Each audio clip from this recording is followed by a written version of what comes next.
Recapitulando la entrega anterior en donde hicimos la explicación de las dependencias que vamos a utilizar, ahora vamos a hablar del esquema que vamos a utilizar para nuestra primera entidad, que va a ser usuario. ¿Usuario de qué va a consistir? Va a consistir de dos, por decirlo así, clases muy importantes, la cual va a ser atributos y la cual va a ser rol. Tal vez alguien se pregunte por qué vamos a tener roles en esta aplicación. Vale, vamos a tener roles porque todos los usuarios no van a disponer de los mismos permisos, ¿sí?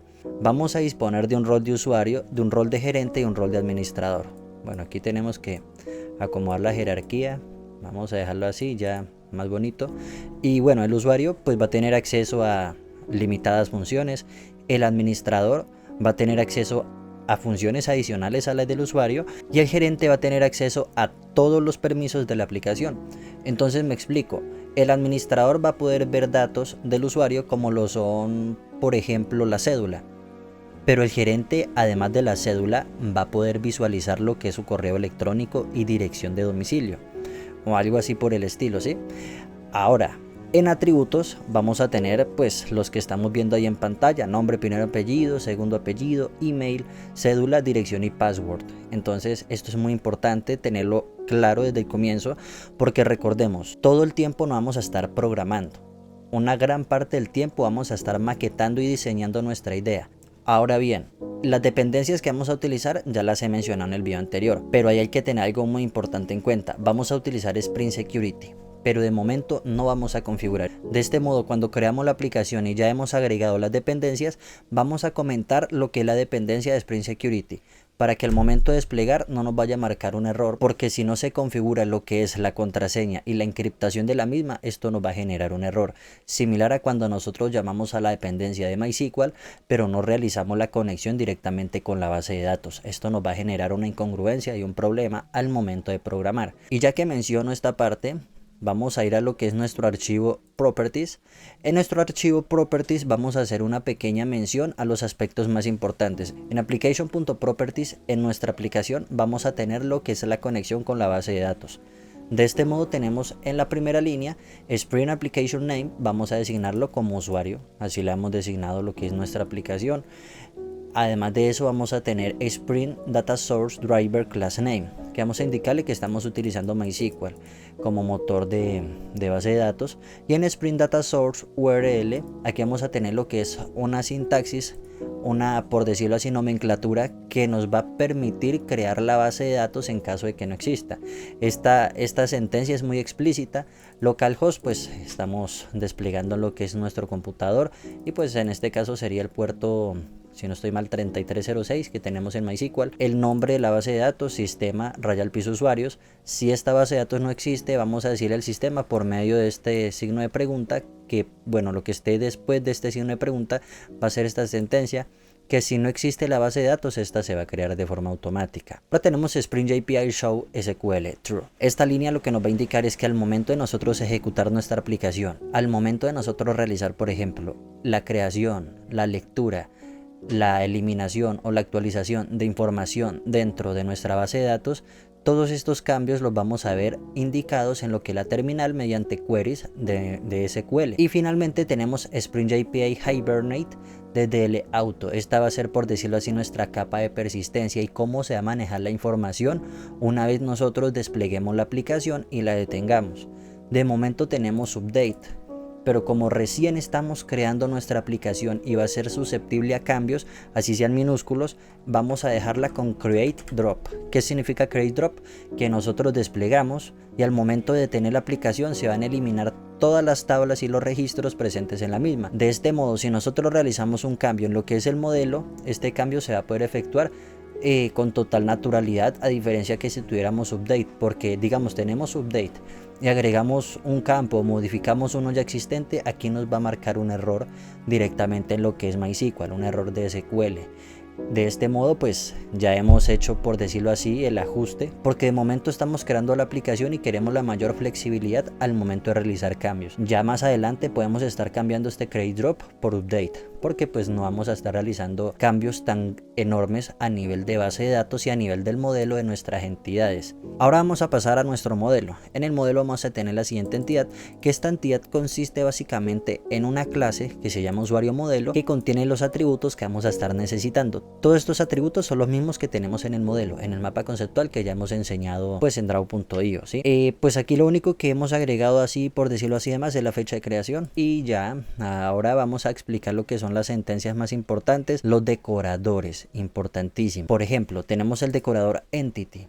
El decorador entity es lo que nos va a permitir decirle a Spring Boot, oiga, este fichero usuario modelo va a ser una entidad y por ende lo vamos a mapear como una tabla dentro de la base de datos que ya hemos indicado en Application Properties. Ahora, estos getter y setter y este all constructor y no are constructor, esto ya empezamos a ver lo que son términos de programación orientada a objetos. Esto es necesario para nosotros poder crear instancias de clases sobre nuestro modelo. ¿Qué quiere decir? Aquí lo que nosotros tenemos es un molde y a partir de este molde vamos a generar múltiples instancias.